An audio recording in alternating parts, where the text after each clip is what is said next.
welcome and hello. My name is Deborah Gonzalez and I'm your instructor here at Solo Practice University in this session of social media and the law. So what this session is going to really focus on are legal profiles on the different social networking sites that we talked about in our first session. So again, let's just do a review. Social media for us is a way of communication, and these are different platforms on how we can communicate. It's important because right now this is where our clients are. It's where they're conducting business as well as their lives. And so we need to be well aware of what's going on so that we can be effective as their advocates. But what I want to do now is, as we looked at those networking platforms, I want to see is how we present our online persona to clients who look at us or look at our information through these social media networking sites. And one thing that they all have in common is that they ask us first and foremost to put together a profile. In other words, identify who owns this account and who we are. One thing to keep in mind is that social media has three key characteristics. The first one is the idea of transparency, meaning that we really are who we say we are online. There used to be a New Yorker cartoon that had sort of a dog on the computer when the internet first came out in the 90s and said, nobody knows you're a dog on the internet. Well, today that's very different. Everybody knows everything about you on the internet. So if you're a dog, they'll not only know that you're a dog, but they'll also know what kind of dog you happen to be. So it's very important that we think about that issue of transparency. Another issue is the idea of currency. And I don't mean currency in terms of money. I mean currency in terms of what's happening in current events. What we put up must be timely. And this is why content that we put up about ourselves must be the most recent and the most up to date. And the third idea is the issue of relevancy. When individuals go onto the social media platform, they're looking for things that are going to resonate with them, that are going to be relevant to their lives, their businesses, and their work. So keep those three things in mind: transparency and authenticity, currency, meaning that it's happening right now, and relevancy to who's reading about you as you're filling in these pieces for your profile. Now, the first one that I want to start with is LinkedIn. Now, remember that LinkedIn is the professional persona that you put out there on social media networkings, okay? Or what they call your professional resume or your professional Rolodex. And it always begins your profile with the idea of a profile overview. First thing is your photo. And some people have mixed feelings about putting a photo or not. I recommend that you have a very professional photo on your LinkedIn, but photos are important because they get others to get to see you, and it does make a difference when you see a person's photo than just having a profile that just has that square with sort of the silhouette of the individual. And one of the questions is, well, why don't they want us to see what they look like? So a photo is very important, but it should be a professional one because LinkedIn is a professional site, okay? Remember that when you go into these profiles, they're sort of like the first impression. They may not get to meet you in person first. They're going to see your profile first. So you want to make sure you give that very good impression, okay? The other thing is that underneath that photo, there'll sort of be a one-liner describing you, a little mini bio in about 140 characters of who you are. Now, those liners are very important because it convey a sense of your character. So, do you just put, I'm an attorney at law, I'm registered in New York, or you could make it something a little bit more clever, such as, I am a unique, leading edge IP attorney. But be careful about making certain claims, right? Because then we may get into trouble with model rules. So it's really important about those liners, and I suggest that you take a look at some other attorneys and see how their profile liners are and what kind of photo they have. The next thing that comes after the photo and that liner is what we call the update or the activity, okay? And this is where you can actually post something to let others know, those who are connected to you, about what's going on. Now be very careful, because this is not a social posting like in Facebook where you might talk about your vacations. This is more in use to talk about if you're speaking at a certain place or attending a conference, something again that's related to business, okay? And then after that we have an overview of just some of the basic information in your profile, such as where are you working, what your education was, what are your interests. Okay, so these will just pop up in this little box right there. Now the next piece is very important, and it is where you get to write some of your bio in narrative form, a summary of it, so you don't have much more than about 600 characters. But you want to be very careful, because part of that bio is a section that's called specialties. Now, under the model rules, attorneys are not allowed to have specialties listed, okay? We're generalists and we may focus on a particular practice area, but we cannot say that we're a specialist in that. So sometimes you might be required to actually put in a little disclaimer in that specialty. And if you look at mine, it'll say that actually, you know, these are not my specialties, but these are my focus areas. Okay, so it keeps me nice and well within those model rules that we need to be in. It will also ask in your profile to talk about your education. And here some people also have some questions as to whether they should put all of their colleges and schools, how far should they go, which degrees. Well, definitely make sure you have the law school that you graduated from. That's very important, and that does help certain clients as well as other attorneys that may be looking at you for career opportunities. Okay? One of the other things that they ask on LinkedIn is that you have the opportunity to seek out recommendation from individuals who may have worked with you or used some of your services. Think about it strategically. Who should you ask recommendations from? Okay? And does that mean that then you have to do a reciprocal recommendation for that individual? Now, many attorneys have their own points of view as to whether, you know, you recommend an individual or you don't. So make sure you're still adhering to those particular rules that you have for yourself in terms of recommendations. Okay? LinkedIn on your profile will also ask you some additional information, such as what is your firm or your company's website. Now, this is something to think about, because is your LinkedIn profile your personal account or is it your business account? Do you have permission from your company to actually list yourself as their employee or list the website of that firm's official homepage? So make sure you understand what your company or your firm's policy is about having this profile on LinkedIn, and whether you can include the company information on there or not. Okay? When you put in your interests, and these can be interests, sort of, I'll list intellectual property or entertainment, think of interests as keywords. There are ways that people can search you out. If they put in the search for a particular interest, you may come up when they put in that search. So again, think of your interest as a way for people to find you in particular areas. Okay? Another thing that you can put on your LinkedIn profile are honors and awards, and how do they contact you. Now, some people like to tout that they've been in magazines or that they've won awards. Others do not. It all depends, again, on how much information you want to put up there and what your goal is. If your goal is for other clients to be able to find you, maybe you want to put up some of those honors and awards so that clients know that you've been recognized by your peers and that you do have true credibility. Remember that transparency issue that we talked about before. Okay? As for contacting you, here you have some discretion as well. You don't need to put in your full address.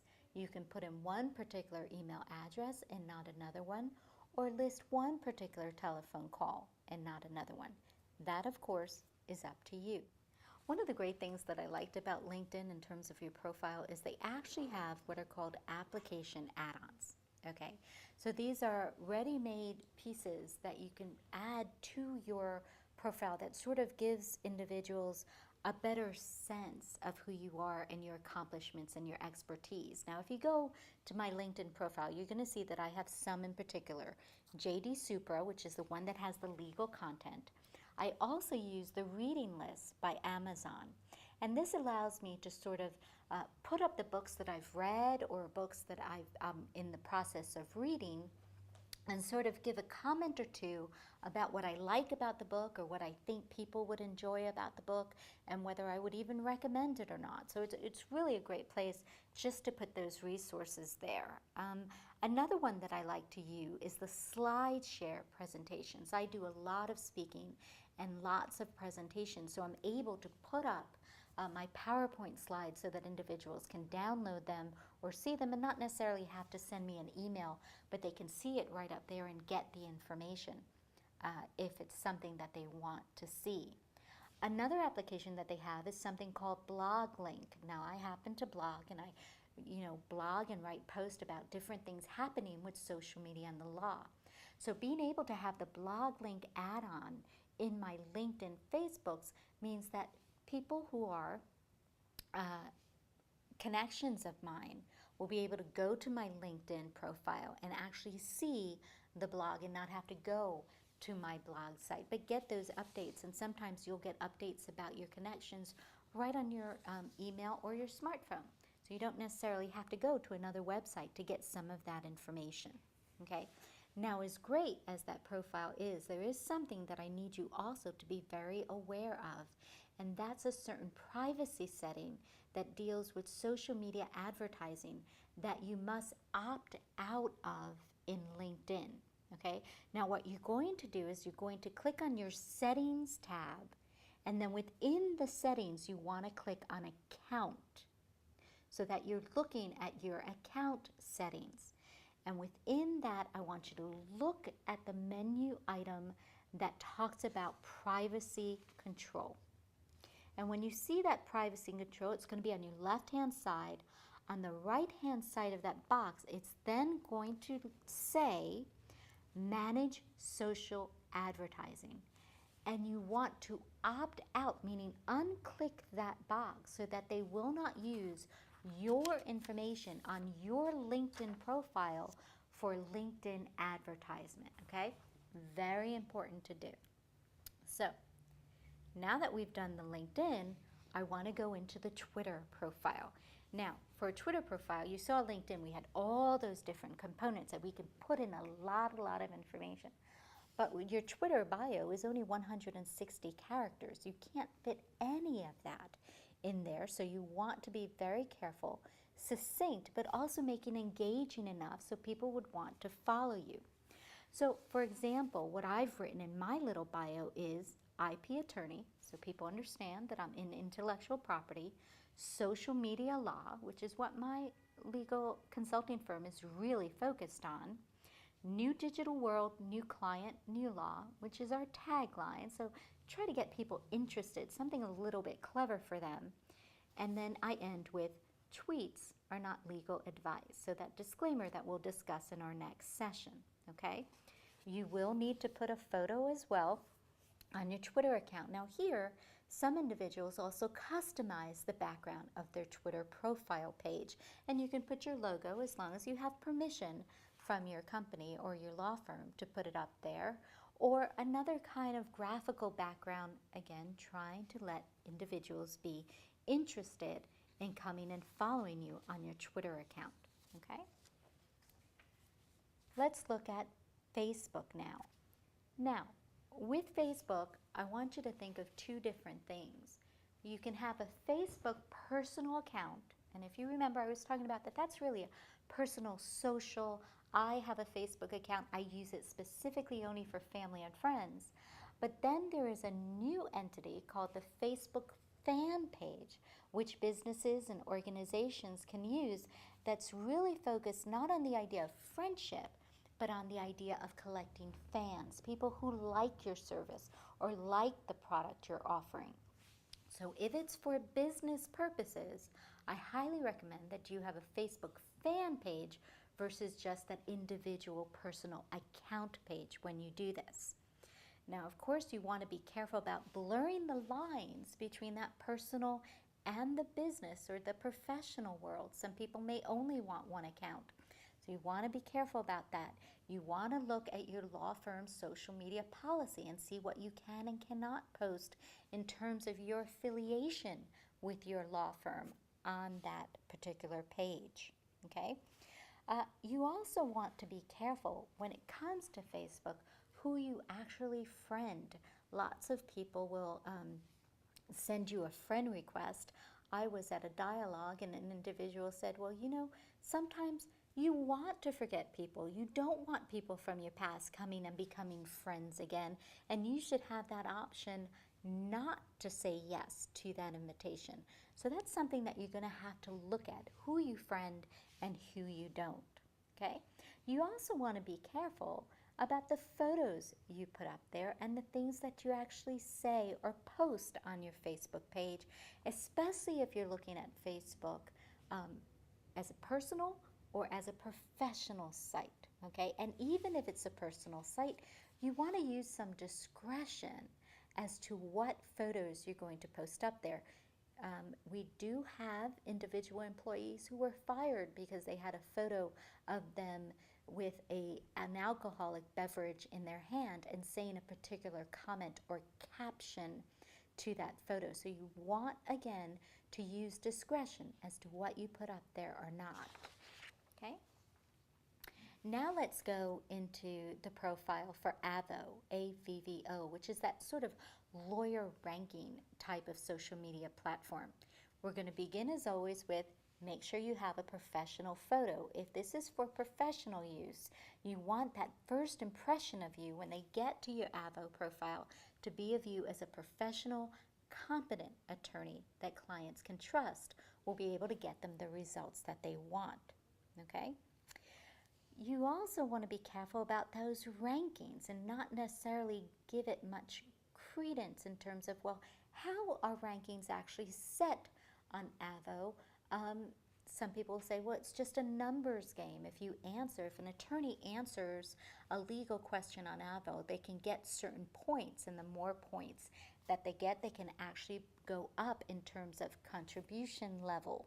Okay, so you want to be careful about how that goes through. But also in AVO, you want to make sure there is a section that talks about your experience and actually says that you can list cases that you have been involved with, whether in litigation or just a civil case. You want to be careful about listing certain cases and make sure you're not breaching any duties of confidentiality that you might have with a client. Now, the last social media network that I want to talk about in terms of our profiles as professionals is Google+, because Google+ happens to be that hybrid between the personal and the professional. But follow the same rules. Be careful of the photo that you're going to put up there. Make diligent use of those circles, making sure that you put individuals in the right circle, whether they're friends, acquaintances, business colleagues. You want to make sure so that when you send out messages, they get the right message. But since this is a mix of the personal and the business, I would err on the side of having a photo and putting posts on there that are much more professional ended. There was somebody who said, when you think about posting something online, think about as if it was going to be put up on a billboard. Would you want everybody to see it? Because what we do know about social media posts is that they're powerful and they're permanent. They're very difficult to get rid of. And so I had an individual who actually does social media marketing tell me how much she regrets some of the photos she had on when she was in college. And that was over 10 years ago. They're still out there. So keep that in mind when you're putting these profiles together, okay? And you're putting the information about yourself up there. Accuracy in terms of your credentials, okay? Professionalism in terms of your photos and your posts and the information that you share, and discretion as to who you follow and connect with while you're up there.